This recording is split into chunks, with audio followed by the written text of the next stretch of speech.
How to be rich. गरीब व्यक्ति सोच कैसी रहती है, इंसान गरीब क्यों हो जाता है, ध्यान से सुनना, या गरीब जीवन भर गरीब क्यों रहता है, ध्यान से सुनना। एक ट्रायंगल बना है, हर इंसान अपना टाइम देता है पैसा कमाने के लिए। देखिए वहां पे टाइम है, यहां पे मनी है। हर इंसान क्या करता है, अपना क्या देता है, टाइम देता है, क्या कमाने के लिए, पैसा कमाकर, ध्यान से सुनना, पैसा कमा लिया है अभी, पैसा कमाता है और उसको चीजें खरीदने में खर्च करता है। क्या खरीदने में, चीजें, थिंग्स। कैसी चीजें, जिनमें और पैसा मांगेगी। वो ऐसी चीजें खरीदते हैं जो और चीजें और पैसा मांगेगी। फिर से एग्जांपल देता हूं, मैंने टाइम लगाया, पैसा कमाया, पैसा कमा के ना मैंने एक लग्जरी कार खरीदी, लग्जरी। अब लग्जरी कार मतलब 30 लाख की कार खरीदी मैंने। कितने की, अब 30 लाख, चाहे मैं अच्छा कमाता हूं लेकिन कैश लूंगा क्या, नहीं लूंगा, क्या करूंगा, लोन लूंगा, है या ना। कार ली, अब देखना, कार तो ले ली लेकिन लोन में आपका पैसा जा रहा है, मतलब ऐसी चीज खरीद ली जहां पर और एक्स्ट्रा पैसा जाएगा। अब महंगी कार ली है, उसका एवरेज ज्यादा होगा कि कम, जोर से बोलिए। फिर ब्याज तो भर रहे हैं आप, पेट्रोल ज्यादा लगेगा आपका, हाँ या ना। अच्छा, उसका इंश्योरेंस सस्ता हो जाएगा क्या, हर साल इंश्योरेंस महंगा होगा, वहां पैसा जाएगा। उसके बाद एक्सीडेंट होगा कि नहीं, एक्स्ट्रा पैसे जाएंगे, होगा कभी ना कभी तो होगा, डेंटिंग पेंटिंग कुछ करवाना पड़ेगा। तो एक गरीब मानसिकता का व्यक्ति कैसे सोचता है, ध्यान से देखिएगा। वो टाइम लगाता है पैसा कमाने के लिए, उस पैसे को थिंग्स मतलब चीजें खरीदने में लगा देता है। कैसी चीजें, जो और पैसा मांगेगी, और इसी प्रकार का व्यक्ति गरीब रह जाता है जीवन भर, वो कभी भी अमीर नहीं बन पाता। यदि आप अमीर बनना चाहते हो तो ध्यान से सुनना, अमीर व्यक्ति की सोच कैसी होती है। अमीर व्यक्ति क्या करता है, वो भी टाइम लगाएगा, क्या लगाएगा, वो भी टाइम लगाएगा, वो भी पैसा कमाएगा लेकिन उस पैसे से थिंग्स नहीं खरीदेगा। वो क्या खरीदेगा, एसेट्स। वो भी कार खरीदेगा लेकिन कैसे, शुरुआत में वो काम करेगा, ध्यान से सुनना, वो कार खरीदेगा लेकिन वो कैसी कार खरीदेगा जिसको वो रेंट पे दे पाए, किस पे दे पाए। अब शुरू में लोग उसको पागल कहेंगे कि कितना पागल है, ऐसी कार खरीदी जो रेंट पे दे रहा है, लेकिन वो पागल नहीं है, वो समझदार है। वो शुरुआत में ऐसी चीजें खरीद रहा है जो उससे और पैसा लेगी नहीं बल्कि रिटर्न्स देगी। वो ऐसा घर खरीदेगा जिसमें खुद भी रह पाएगा और रेंट से भी दे पाएगा। जबकि मूर्ख लोग क्या करते हैं, असफल लोग क्या करते हैं, पुअर लोग क्या करते हैं, वो ऐसा घर खरीदते हैं जो बहुत बड़ा होता है, रेंट से नहीं दे पाते और खुद ही रहते हैं उसमें। शुरुआत की बात कर रहा हूं, ये एकदम इनिशियल, जब तुम्हारी एज की बात कर रहा हूं। तुम लोग जब धीरे धीरे सफल होंगे ना, ये फॉर्मूले याद रखना हमेशा। तो अमीर व्यक्ति क्या करता है, टाइम लगाता है, पैसे कमाता है, एसेट्स खरीदता है, एसेट से फिर रिटर्न्स आएंगे।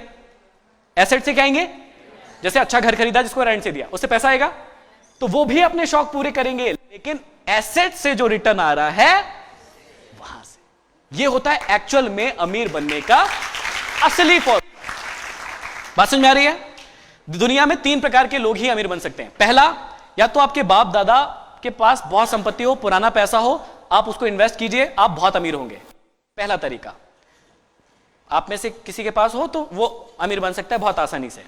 दूसरा, जो हमने एम वाला पार्ट सीखा था, उसमें एक बात बताई थी कि कोई जन्मजात ही टैलेंटेड होता है, जैसे सचिन तेंदुलकर, लता मंगेशकर जी है, तो यदि आप वैसे होते तो भी बहुत जल्दी अमीर हो जाते। लेकिन यहां पे बैठे हो, इसका मतलब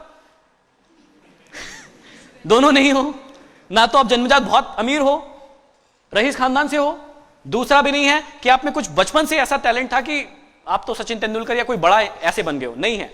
तीसरा और सबसे इंपॉर्टेंट चीज जहां से आप अमीर बन सकते हो, वो ध्यान से सुनिएगा। इस प्रोसेस को फॉलो कर लिया, अब देखिएगा जो सबसे इंपॉर्टेंट चीज है वो क्या है। अमीर बनने का सबसे बड़ा सीक्रेट, आप पैसे कमाओगे कभी ना कभी।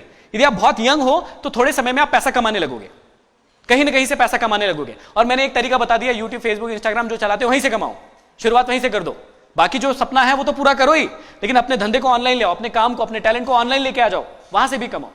जब पैसा कमाओगे तो उसमें से एक हिस्से को सेव करना है। क्या करना है, सबसे बड़ा फॉर्मूला, पूरी दुनिया में कहीं भी चले जाना, हर व्यक्ति, हर बड़ा व्यक्ति, हर सफल व्यक्ति यही फॉर्मूला बताएगा, जो वो 2 प्रोसेस से नहीं आया होगा। ये भी समझ लेना, जो जन्मजात रिच है वो इसको नहीं फॉलो करेगा, जो जन्मजात टैलेंटेड है वो भी इसको फॉलो नहीं करेगा, क्योंकि उसके पास तो शुरुआत में ही बहुत पैसा आ जाएगा।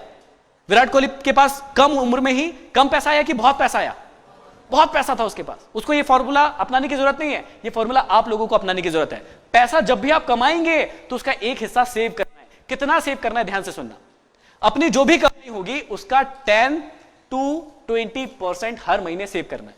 सपोज कोई व्यक्ति यहां पे बहुत कम कमा रहा है, मतलब 10,000 रुपए महीना कमा रहा है। कितने रुपए? तो उसको लगता है कि यार मैं कम सेव कर सकता हूं, कोई दिक्कत नहीं है। तो आप क्या कीजिए, 10% मतलब 1,000 रुपए उसमें से हटा दीजिए। आप मन में यह सोच लीजिए कि मैं कितने कमाता हूं, सिर्फ अर्न सेव। जो व्यक्ति 50,000 रुपए महीना कमाता है तो वो 10 की जगह बढ़ा दे, उसको 20% कर दे, कि वो सोचे कि मैं सिर्फ 40,000 ही कमाता हूं, 10,000 नहीं कमाता हूं। अर्न सेव, सेविंग हो गई। सबसे इंपॉर्टेंट पार्ट तीसरा, इन्वेस्ट। इन्वेस्ट सही जगह पर। कौन कौन सी जगह हो सकती है? आजकल बहुत सारी जगह हैं जहां से आपको अच्छे रिटर्न्स मिलेंगे। अर्न, जितना भी अर्न करते हैं उसका 10 to 20% सेव। उस 10 to 20% को ऐसी जगह पर लगाना है जहां पर आपको, सबसे इंपॉर्टेंट बात बोलने वाला हूं, जहां पर आपको 15 to 20% रिटर्न मिलेंगे फ्यूचर में। फ्यूचर में, अभी नहीं, हैंड टू हैंड नहीं, फ्यूचर में 15 से 20% रिटर्न मिलेंगे। फिर से एक बात दोहरा रहा हूं, बहुत सारे बच्चे हैं, अभी एकदम फालतू की बातें लग रही होगी ये, लेकिन मैं बता रहा हूं कि ये बात आपकी पूरी लाइफ को चेंज करके रख देंगे। अभी अगली जो स्लाइड आने वाली है उसमें समझ में आएगा आपको। अर्न, पैसा कमाओ, जितना भी कमा रहे हो, ज्यादा कम कोई दिक्कत नहीं है, उसका 10 to 20% सेव। उस सेविंग को इन्वेस्ट करो ऐसी जगह पर जहां पे आपको 15 से 20% का रिटर्न मिलेगा। कहां कहां से मिल सकता है, मैं ऑप्शन दे सकता हूं। शेयर मार्केट, एसआईपी बनवा सकते हैं उसकी, म्यूचुअल फंड्स की, बहुत इजी होता है, आसान होता है। कई लोग इसको सट्टा बोलते हैं, एक्चुअल में है लेकिन लॉन्ग टर्म में नहीं है। लॉन्ग टर्म में ऑलवेज ये आपको फायदा देगा ही जब आप बड़ा गेम खेलोगे, क्योंकि आप लोगों की एज बहुत कम है, खेल सकते हो। कैसे खेलेंगे समझाता हूं। तो इस पैसे को ऐसी जगह पर इन्वेस्ट करना है जहां से आपको अच्छा रिटर्न मिले। अब देखिएगा ध्यान से क्या ट्रिक होती है। एक्चुअल में ये स्लाइड आपको दिख नहीं रही होगी, ठीक से नहीं दिख रही ना, क्योंकि हमने सोचा था और बड़ा दिखेगा, कोई बात नहीं। मैंने यहां पर क्या लिखा है आपको बता देता हूं, ठीक है। यदि आप 1500 रुपए, किसी की एज 20 साल है, कितने लोगों की एज 20 साल है, हाथ ऊंचा कीजिए, ठीक है, काफी लोगों की, बढ़िया बढ़िया। तो सपोज ये भैया 20 साल के हैं और ये 1500 रुपए इसी महीने से इन्वेस्ट करना चालू करते हैं, एसआईपी बनवा लेते हैं, म्यूचुअल फंड।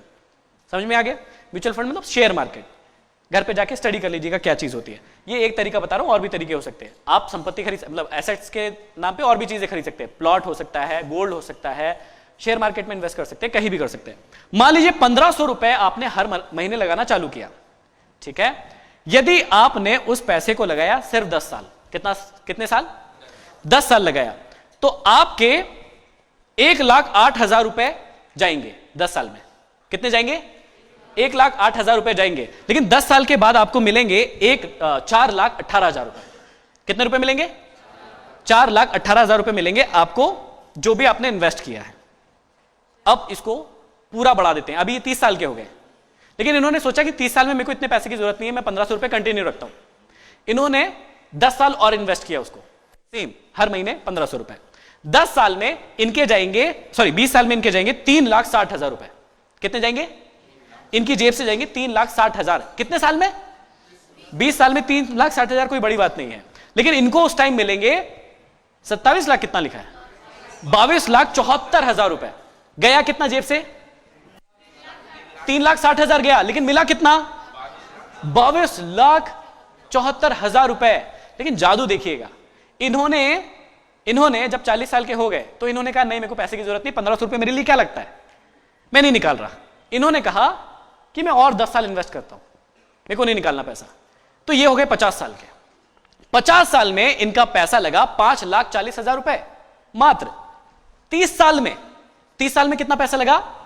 5,40,000। कोई बड़ी बात नहीं है, हर महीने 1500 दिए। लेकिन जब ये 50 साल के हो जाएंगे उस समय इनको मिलेंगे उस इन्वेस्टमेंट के हिसाब से 1,05,00,000 रुपए।